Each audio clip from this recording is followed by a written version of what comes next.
Bike જાય એવું તો છે પણ રસ્તો બહુ સાંકડો કરી દીધો છે કેમ કે આ હેંગલ મારી દીધી. દેખો કેટલી જગ્યા છે સાઈડમાં. જો ત્રીજી જગ્યા તો આપણી ફેવરેટ જગ્યા છે. જો આ બ્રિજ બનીને કમ્પ્લીટ થઈ ગયો છે. તો આ તો મેન 4 જગ્યા હતી જેના લીધે ટ્રાફિકની સમસ્યા બહુ થાય છે. જય માતાજી મિત્રો, હું તમારા દોસ્ત જયેન્દ્ર સોલંકી સ્વાગત કરું છું નવા વ્લોગમાં. તો દોસ્તો આજનો વિડીયો ખૂબ જ ઇન્ટરેસ્ટિંગ થવાનો છે, તો વિડીયોના એન્ડ સુધી બન્યા રહેજો તમે. એમ પણ તમને ટાઇટલ અને થંબનેલ જોઈને ખબર પડી જ ગઈ હશે કે આજે આપણે ક્યાં જવાના છે. તો હા મિત્રો, આજે આપણે જવાના છે ગોધરામાં જે ઇનકમ્પ્લીટ કામો છે એને કવર કરવા માટે. તો વિડીયોના એન્ડ સુધી જરૂરથી બનજો અને આ વિડીયોને એટલો શેર કરજો કે વધારેમાં વધારે શેર કરજો. ને હા, લાઇક શેર ને સબસ્ક્રાઇબ રૂકવું ના જોઈએ આ વિડીયો માટે. તો જરૂરથી બન્યા રહેજો વિડીયોમાં. ચાલો તો શરૂઆત કરીએ છીએ આપણા ઘરના નજીક આવેલા દશામાના ફાટકથી. દશામાનું મંદિરના અંડરગ્રાઉન્ડનું કામ પાછલા 2 વર્ષથી બંધ છે અને મને જાણવા મળ્યું છે કે કોઈ સ્ટે મૂક્યો છે એટલે બંધ છે. હવે સાચી હકીકત શું છે તમે મને જરા કોમેન્ટમાં જણાવો. બાકી આનું કામ 2 વર્ષથી બંધ છે. આના લીધે આપણે સાયન્સ કોલેજ બાજુ જવું હોય તો આખું ગોળ ફરીને જવું પડે છે. તો આનું કામ જલ્દી શરૂ થાય એ કરજો અને કોમેન્ટમાં આનું સાચું રીઝન મને જણાવજો જરા. દેખો અહીંયા પહેલાં ફાટક હતું, જે ફાટક તો નીકાળી નાખ્યું છે પણ આ અંડરગ્રાઉન્ડનું કામ સ્ટોપ કરી દીધું છે અને આના લીધે પેલી બાજુ જવામાં બહુ તકલીફ પડે છે. અને અહીંયા એક ગરનાળું હતું જ્યાં નીચેથી બાઇક એકલી નીકળી શકતી હતી. આગળ છે એ તમને બતાવું તો ત્યાં ગરનાળે જઈને બતાવું તમને. ત્યાંનો રસ્તો પણ બંધ કરી દીધો છે એટલે બહુ તકલીફ પડે છે સાયન્સ કોલેજ બાજુ. કે સ્કૂલમાં જઈને ન્યુરા સ્કૂલ છે, મહેતા સ્કૂલ છે, બધી સ્કૂલો આ સાઈડ આવેલી છે તો બાળકોને પણ જવામાં બહુ તકલીફ પડે છે. તો આનું કામ જલ્દીમાં જલ્દી શરૂ થાય એવી હું આશા રાખું છું. તમે આ વિડીયો એટલો શેર કરો કે કોઈ અધિકારી સુધી પહોંચી શકે. તો પેલું ગરનાળું છે ત્યાં આપણે જઈ રહ્યા છીએ. હમણાં હું તમને બતાવું, અહીંયાથી થોડુંક જ આગળ છે ત્યાંનો રસ્તો પણ બંધ કરી દીધો તો બાઇક પણ નીકળી શકતી નથી. એટલે જ્યાં આપણે સાયન્સ કોલેજ બાજુ સ્કૂલે બાજુ જવું હોય તો આપણે બસ સ્ટેન્ડ થઈને આખું ગોળ ફરીને જ જવું પડે છે. તો હું લઈ જાઉં તમને ત્યાં. તો કંઈક આ રીતનો રસ્તો છે, જેવો એકદમ કાચો રસ્તો છે. બાકી બતાવું તમને ચાલુ છે કે બંધ છે એમ. વચ્ચે હું 10-15 દિવસ પહેલાં આવ્યો તો તારે તો બંધ હતો. અત્યારે ચાલુ કર્યો કે નહીં કર્યો એ મને ખ્યાલ નથી પણ જોઈએ.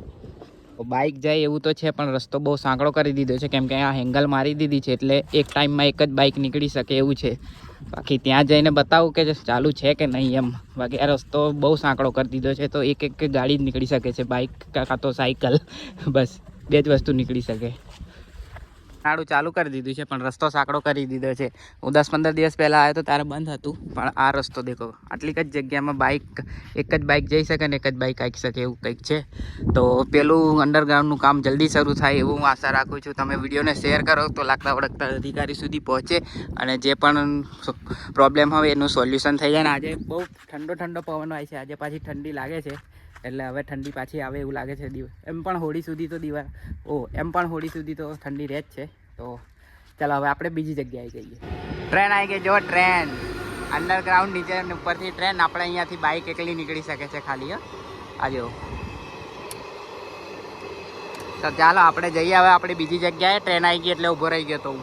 દેખો કેટલી જગ્યા છે સાઈડમાં. જો બસ આટલી જ જગ્યા છે. અડી જાય એવી રીતે ગાડી નીકળે છે. અને પણ આપણી જોડે અહીંયા સ્ટેન્ડ નથી એટલે નકા હમણાં મૂકીને મસ્ત આગળનો વ્યૂ મસ્ત દેખાતો તમને. બાકી હું એકલો છું, નકર પાછળ કો થોત તો અહીંયા મસ્ત રીતે આમ જવા દે તો ગાડીને બતાવતો તમને. પણ શું કરું, તો લાઇક શેર ને સબસ્ક્રાઈબ કરો. બીજી જગ્યા છે આ શેરા બગોળવાળું અંડરપાસ. કેમ કે આનું કામ પણ પાછલા 2-3 વર્ષથી બંધ હતું પણ સારું એ જ છે કે અત્યારે આનું કામ સ્ટાર્ટ થઈ ગયું છે. તમને વર્કરો કામ કરતા દેખાતા હશે તો સારું. આપણે આશા રાખીએ છીએ કે આનું કામ પણ હવે જલ્દી પૂર્ણ થાય. તો જલ્દી પૂર્ણ થાય તો આપણે ટ્રાફિકની સમસ્યા ઓછી થઈ જાય. કેમ કે અત્યારે આ વર્કરો કામ કરે છે એટલે જલ્દી પૂર્ણ કરી શકે એવું મને આશા છે. તો આજુબાજુ પણ તમે જોઈ શકો છો દુકાનો છે અને આ બધું માટી ખોદીને પડેલી છે એટલે એમને પણ બહુ હાલાકીનો સામનો કરવો પડે. પણ આપણે એટલી આશા રાખીએ કે જલ્દી કામ પૂર્ણ થઈ જાય. અને અંડરપાસ છે એની પેલી સાઈડ આપણે ગાંધીકા પેટ્રોલ પંપ આવેલો છે જ્યાં આપણે પેટ્રોલ પુરાવીએ અને માર્કેટમાં જવા માટે પણ આ રસ્તો છે. એટલે આ કામ જલ્દી થઈ જાય તો સારું. અંડરપાસનું કામ ચાલુ છે એટલે બધા રસ્તા પર ગાડી પાર્ક કરીને પેલી સાઈડ ગયા છે. કેમ કે અહીંયા જો રસ્તો બહુ સાંકડો થઈ ગયો છે અને મોસ્ટ ઓફ હોલસેલની દુકાનો આ સાઈડ છે એટલે ગાડીઓની અવર જવર તો આ રસ્તા પર વધારે જ છે. ત્રીજી જગ્યા તો આપણી ફેવરેટ જગ્યા છે. જો આ બ્રિજ બનીને કમ્પ્લીટ થઈ ગયો છે પણ આનું મુહૂર્ત સારું નીકળતું નથી એટલે ઉદ્ઘાટન થયું નથી. બાકી આ કમ્પ્લીટ બનીને રેડી થઈ ગયો છે.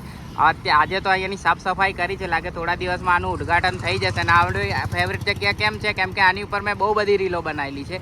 તો એ તમારે રીલ જોવી હોય તો નીચે ડિસ્ક્રિપ્શનમાં મારી ઇન્સ્ટાગ્રામ આઈડીની લિંક આપેલી છે. એમાં જઈને તમે આ રીલ જોઈ શકો છો કે મેં કેવી રીલો બનાવી છે આ પુલિયાની. તો આ પુલિયું હવે થોડા દિવસમાં ચાલુ થઈ જાય તો બહુ સારું છે. કેમ કે ટ્રાફિકની સમસ્યા તો તમે જાણો જ છો કેટલી થાય છે આ પુલિયું બંધ છે એટલે. આગળથી બંધ કરી રાખ્યું છે ને અહીંયાથી બંધ કરી રાખ્યું છે એટલે બાકી ઉદ્ઘાટન થઈ જાય તો બહુ સારું મુહૂર્ત, પંડિત સારા હોદો તો મળી જશે, સારું મુહૂર્ત. તો તમારું શું કહેવું છે આના વિશે મને કોમેન્ટ જણાવો. ચોથી જગ્યા છે આપણી આ ચર્ચથી લઈને ખબર નહીં ક્યાં સુધી બનવાનો છે આ બ્રિજ. તો આ બ્રિજ મારા મત પ્રમાણે આ બ્રિજનું કામ બહુ ફાસ્ટ થાય છે. તમારા મત પ્રમાણે મને કોમેન્ટમાં જણાવો કે આનું કામ ફાસ્ટ ચાલે છે કે નહીં ચાલતું. બાકી આ મેન 4 જગ્યાઓ હતી અને બીજી જગ્યાઓ હોય તો મને કોમેન્ટમાં જણાવો તો હું ત્યાં જઈને પણ વિડીયો બનાવું એમ. તો આ તો મેન 4 જગ્યા હતી જેના લીધે ટ્રાફિકની સમસ્યા બહુ થાય છે. જો આ કામ કમ્પ્લીટ થઈ જશે તો ટ્રાફિકની સમસ્યા બહુ ઓછી થઈ જશે આપણા ગોધરામાં. બાકી તમે કોમેન્ટ કરો બીજી જગ્યાઓ હોય તો મને જણાવો એટલે હું જાઉં ત્યાં પણ વિડીયો બનાવવા.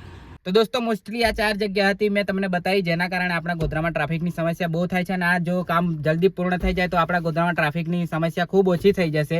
આઈ હોપ એ કામ આ જલ્દી પૂર્ણ થઈ જાય, આ વર્ષમાં પૂર્ણ થઈ જાય એવી આપણે આશા રાખીએ. અને બાકી જો બીજી કોઈ જગ્યા એવી હોય તો મને કોમેન્ટમાં જણાવજો તો હું એને પણ કવર કરી આવીશ. અને આઈ હોપ તમને આ વિડીયો ગમ્યો હશે. વિડીયો ગમ્યો હોય તો લાઇક, સબસ્ક્રાઇબ અને શેર જરૂરથી કરજો આ વિડીયોને. તો ફરી મળીશું નવા બ્લોગ સાથે. ત્યાં સુધી જય માતાજી, જય શ્રી કૃષ્ણ.